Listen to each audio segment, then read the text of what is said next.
Hello everyone, this is Esco Zhang. I'm parking my car in a village. This is quite a busy village. I want to show you what's going on the street. Live pictures. It's getting dark. It's almost 6 p.m. It's getting darker earlier every day. So this video, I want to talk about the Chinese social media versus American or Western social media. I want to talk about this topic because a few days ago, I was scrolling on Douyin, which is Chinese version of TikTok. I saw one of the influencers that I followed was selling some product. It's not it's a product, it's suspicious. And a few days later, another influencer I followed is also selling some fishy product. Now this brings a question to me. Chinese social media versus American social media. The first influencer I subscribed to, he was selling some Yunnan Baiyao, is Yunnan white medicine paste like product. Yunnan white medicine is a famous brand, but the product he was selling has similar name. It's a product made in Yunnan, and the packaging is like the authentic one, but it's not. He's selling a toothbrush, maybe like two toothbrushes for less than $1.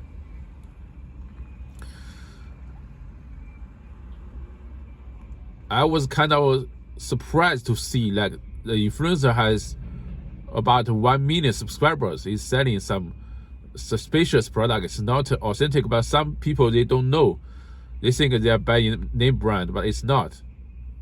And the other guy, the other influencer that I saw a few days ago, he was selling, he has way more subscribers too. He has more subscribers. He was selling some New Balance like product.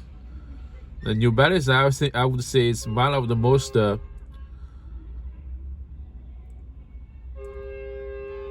copyright infringed product in China. One of the most copyright infringed products in China. I looked it up. New Balance actually don't have a Chinese name. Some people, they think it's New Balun. Some people, they think it's New Balun. But actually, these are all Chinese brands. It has more than 100 Chinese brands that sounds like New Balance, but actually it's not. People notice the big N word on the shoes, but many Chinese, they don't know it's New Balance. Some Chinese brands may advertise them as New Balloon or New Buffon, New Beerlead, something like that. It's with similar words, but actually it's not. Some people think, oh, some same better, some I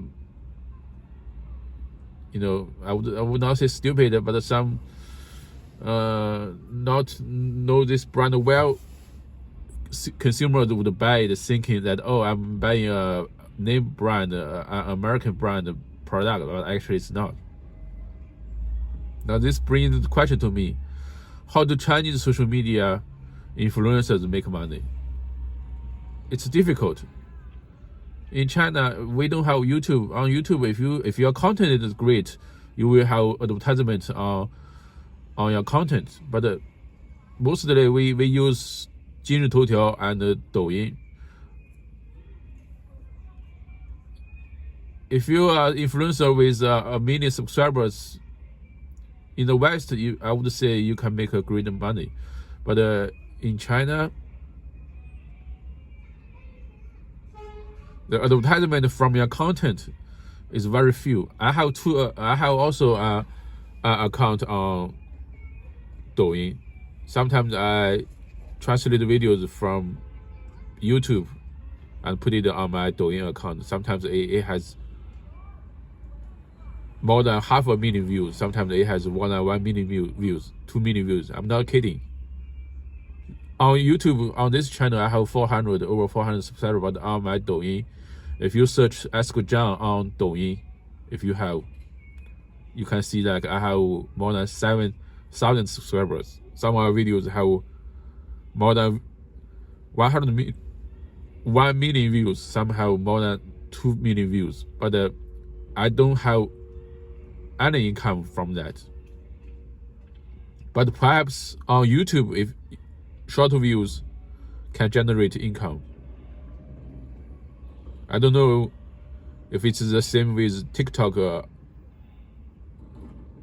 because I cannot use TikTok. It's very hard, but it's easier for me to use YouTube because of the great firewall of China. So Chinese social media, one of their main income is from selling products. If they have a lot of subscribers, they may sell their product during their live stream, in their videos. Another source of income is from fake battle. We call it PK. It's kind of a childish game. Two people or more pretend they have some kind of beef, and the one who have the most virtual gifts, most points, win. The loser do the punishment. Sometimes it's like dancing, singing, or do 10, 20, 30 push-ups. It's kind of silly and childish game. But a lot of people, they fall for it. A lot of them seems they see the hostess is beautiful behind the filter, or they think, they want to know the streamer. They want to get the WeChat account. They want to add them on WeChat, so they give them gifts. It's kind of silly. I know in the West, on TikTok, they also have this, but it's not as prevalent as those in China.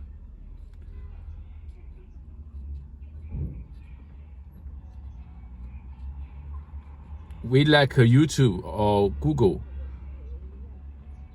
because YouTube, you can really have a good income if you have a good content. But in China, no, not a platform like YouTube. They have platforms like TikTok, which is Douyin, but most subscribers, even though they have a lot of subscribers, I don't see they have a lot of talent. That's my honest opinion.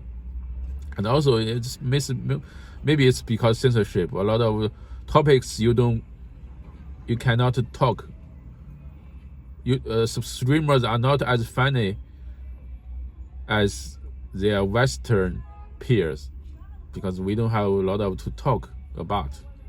Like, for example, if you do a live stream in China, you cannot talk about even the economy. You cannot talk about look how bad the unemployment is, how hard it's for. You can talk. You can maybe sometimes you can, but the criteria or the tolerance is different. For example, you cannot talk about the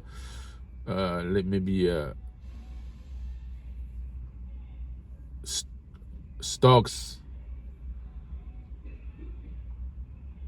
or you be careful when you talk about use the word China. No, if you say China this, China that, you can easily get banned. And this is true among a lot of top streamers. Sometimes they slipped, they got permanently banned, and the ban is different. In the West, on social media, you have a lot of people, they do some very extreme things, and they are quite, they're there and here. The social media cannot really, totally ban a person, but in China you can.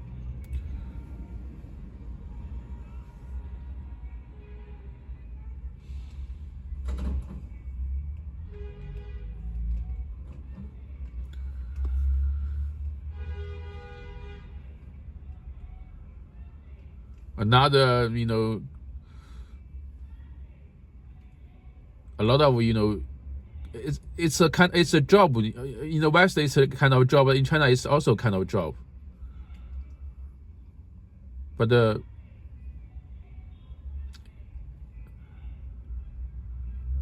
it's not as interesting as the Western social media, and also definitely not as free as Western social media.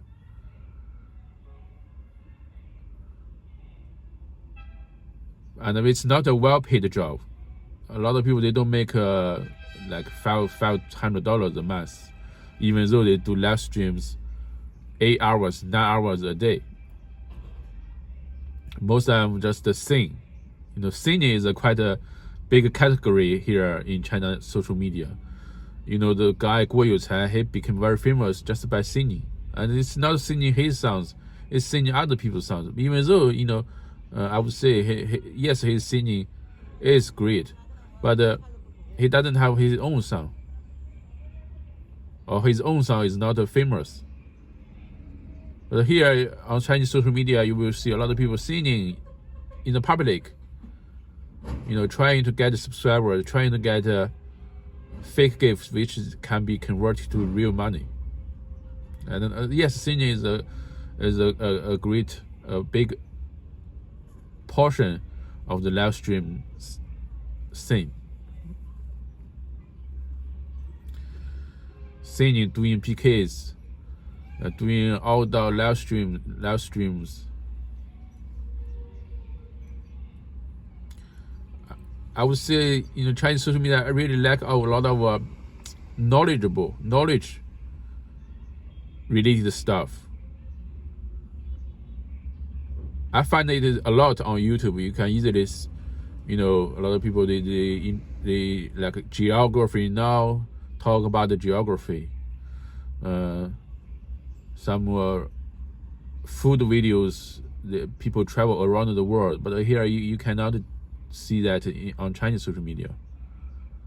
Why is that? The language has to be Chinese, and also if it's English, it has to be translated to Chinese, because they have the censorship. Every video has to be censored. If you don't have the subtitles, your video cannot maybe pass the censorship, right? And also, the pay on the Western social media is better than the Chinese social media. The case in point is Li Ziqi. She made quite a lot of money on YouTube before, but he doesn't make that kind of money in China, even though he's very famous. And you will see this among some other bloggers, especially on the food sector, on the food part. Chinese, some food bloggers, they put their videos on YouTube, and they make more money on YouTube than in China, on Chinese social media.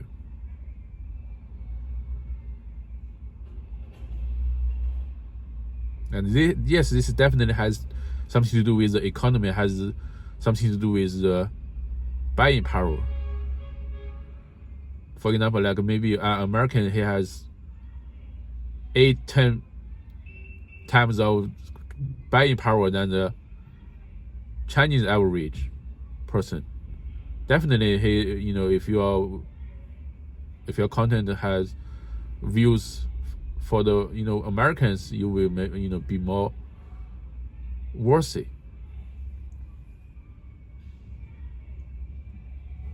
And also it's freer. Like, even though YouTube, I only have over 400 viewers, but I can speak freely on YouTube. But on Chinese social media, not so much. Okay, that is what I have to say for this video. Thanks for watching. Bye bye.